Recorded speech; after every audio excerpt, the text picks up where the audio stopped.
Everything looks pretty good in here since I got this off. Oh yeah.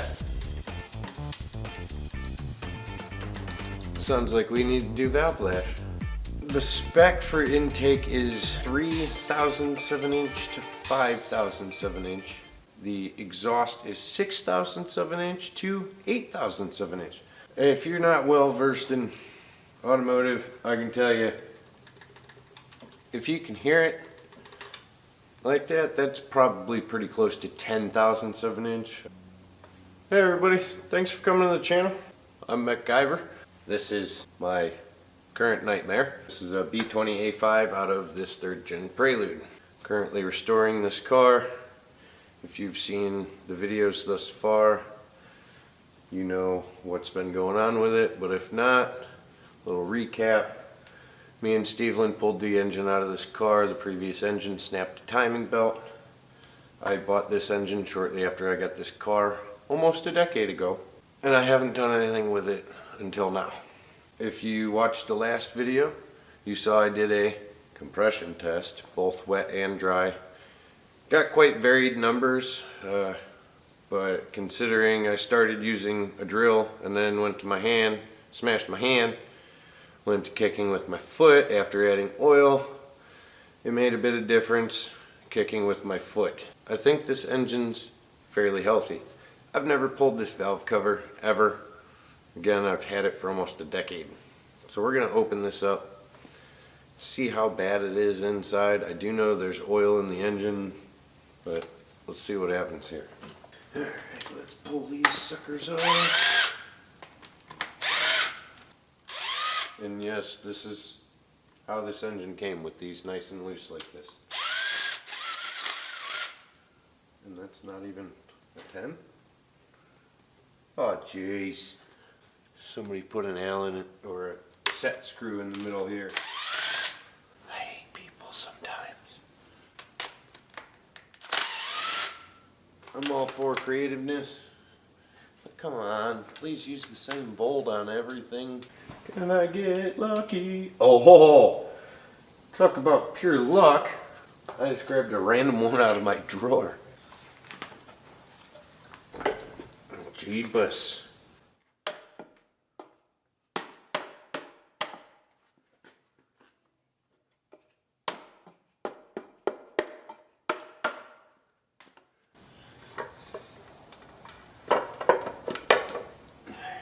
PCB out, and let's see what kind of nightmare we have below. Should we get these? Oh, that's already. It's not looking too bad. It definitely stinks though.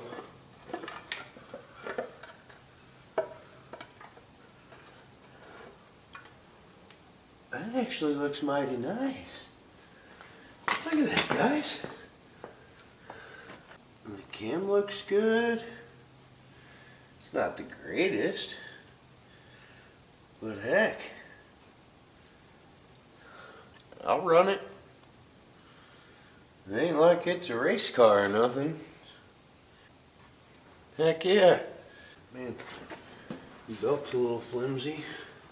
Definitely shot. Yep, definitely needs a timing set. We're almost at top dead center. Go ahead and do that.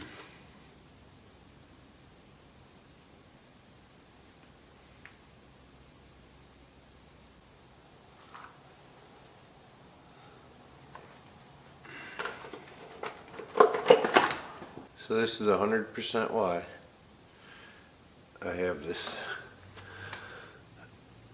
I found this little piece of metal here. Found that little piece of metal resting right here on top of one of the cam caps. This is exactly why I'm going through this thing. It makes me a little nervous because I have no idea where it came from. And it's definitely not a fresh break. So I didn't do it pounding the cover off. Retro-raggy. This little ear.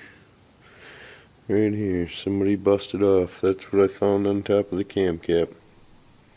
Well, it's a really good thing I pulled this, because if that ended up somewhere it shouldn't, that would have been very, very bad.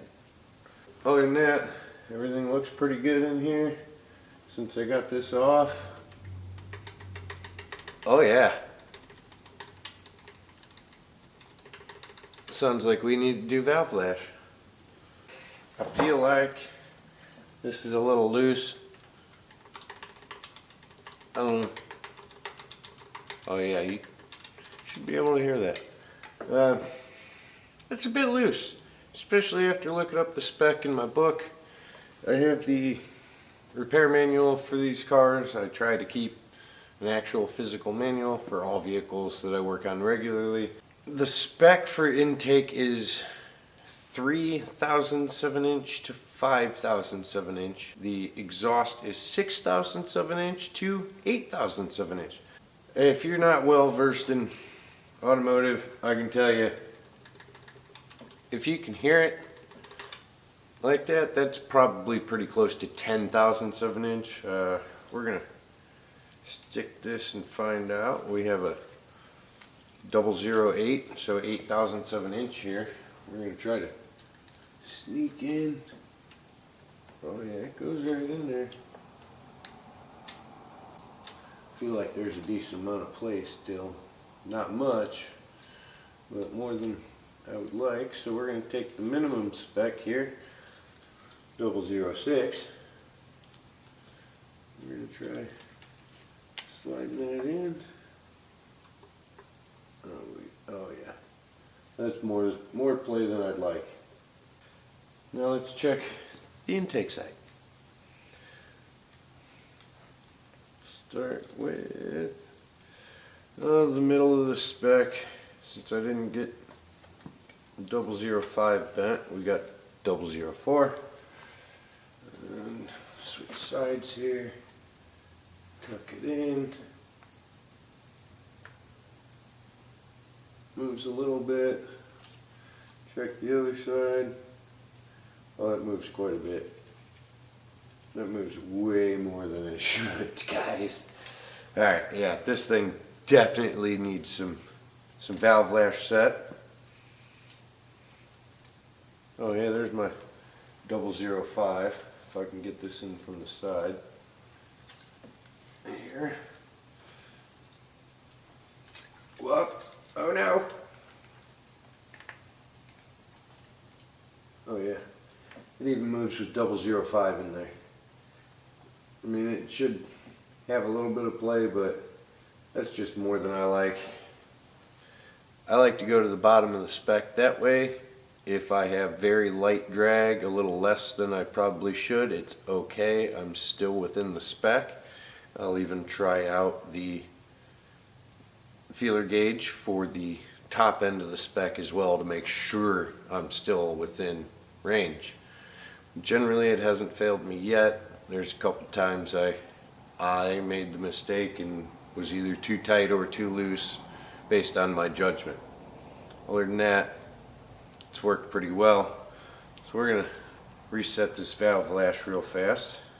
So we're going to get our 003 and our 006. I do believe those are our two minimums. A double check of the book says those are our minimums, 003 and 006. So it doesn't matter which side you start. These things have a firing order of 1, 3, 4, 2. So we'll do this one. We'll turn the crank 180 degrees, and that will give us 3. Then we'll turn it 180 degrees again, because each 180 degrees on the crank is 90 degrees on the cams. They are in a 2-to-1 ratio. So, that being said, let's get started. We want to just go ahead. Oh, jeez.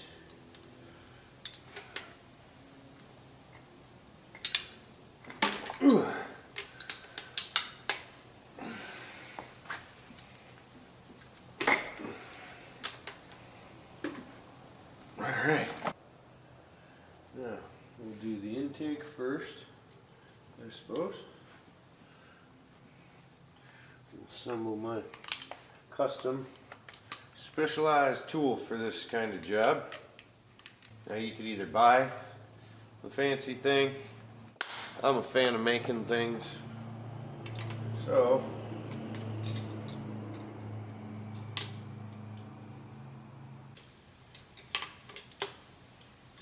alright.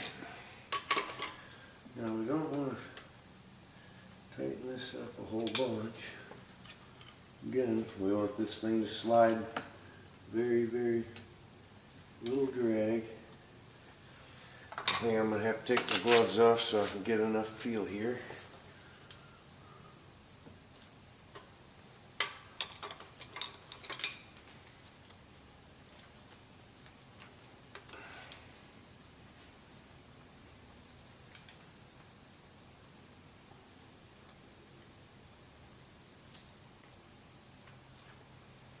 Alright, that feels like about 3.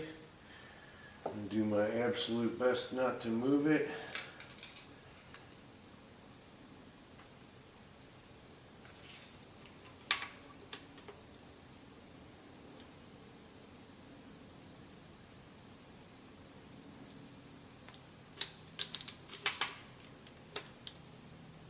And we'll just snug this up, and I'll get a torque wrench out and torque these to spec before moving on to the next cylinder.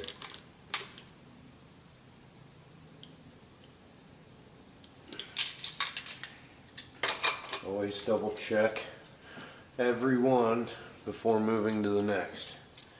This has to be very precise, otherwise you can get valve train noise, you can burn valves if they're too tight, all sorts of things can happen. If it's loose, the engine just runs like crap. Well, there's one.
Got some slight drag now.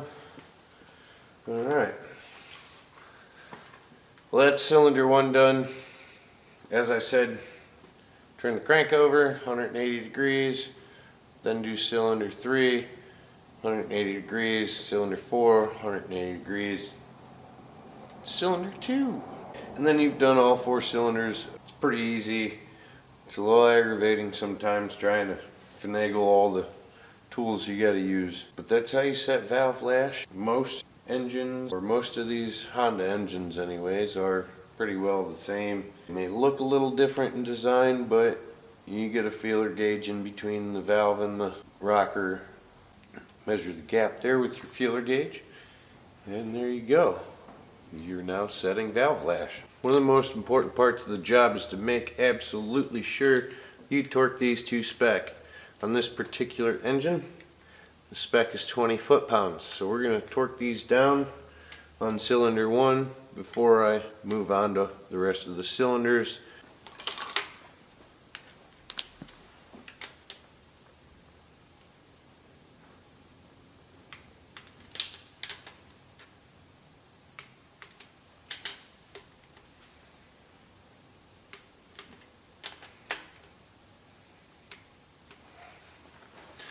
That easy. They're torqued, or at least cylinder 1. So there we go. If you know anything that I left out, any better explanations, please comment that below. More than happy to make sure to include it in any future videos that I do. Anything I did wrong or you think I can improve on, do the same. More importantly, anything you want to see done as a how-to video while I'm working on one of these projects, please make sure to comment that below.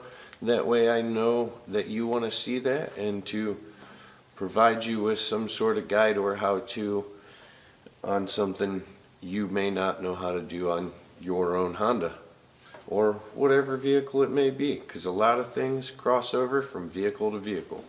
Thanks for joining me. I hope you learned a little something today about taking care of an engine. This is actually a maintenance procedure for a lot of engines. It is something you do when you get to the higher miles though. So most people don't ever worry about it if they own a modern vehicle. People like me with all these old Hondas, well, I adjust a lot of valve lash. Again, thank you for joining me. If you liked this video, please make sure to give it a thumbs up. If you liked this one and others that you've watched of mine, make sure to hit the subscribe button. I would greatly appreciate it. It lets me know that you're enjoying what I'm doing and that you want to see more of it. I hope you have a lovely day. My name's MechGuyver. Go fast, don't break it.